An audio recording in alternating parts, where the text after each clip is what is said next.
जरांगे पाटील यांच्या शांतता रॅलीसाठी आता संपूर्ण मराठा समाज बांधव एकवटणार आहेत आणि या संदर्भातली महत्त्वपूर्ण बैठक सोलापुरात पार पडली।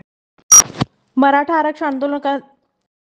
आरक्षण आंदोलनाचे नेते मनोज जरांगे पाटील यांच्या दुसऱ्या टप्प्यातील मराठा आरक्षण जनजागृती आणि शांतता रॅलीची नियोजन बैठक राजश्री शाहू महाराज सभागृह या ठिकाणी झाली। यावेळी रॅलीसाठी लाखो समाज बांधव एकवटणार असल्याचा निर्धार करण्यात आलाय।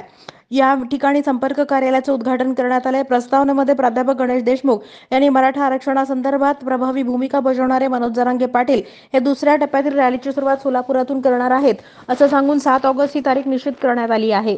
यावेळी रॅली संदर्भातल्या महत्त्वाच्या कमिटी स्थापन करण्यात आल्या। समाज बांधवातील काही जणांनी आपल्या प्रतिक्रिया यावेळी व्यक्त केल्या। मराठा मोर्चाप्रमाणे शांतता रॅली ही भव्य स्वरूपात नियोजन करण्याचा निर्धार यावेळी करण्यात आलाय। लाखो समाज बांधव एकत्र येणार असल्यानं व्यवस्थापन, मराठा स्वयंसेवक, पार्किंग, पाणी, मोबाईल, स्वच्छतागृह, महिला संदर्भातील नियोजन, रुग्णवाहिका, पोलीस प्रशासनाची दुवा साधणारी कमिटी, तालुकानिहाय होणाऱ्या बैठका यांची माहिती देण्यात आली आहे।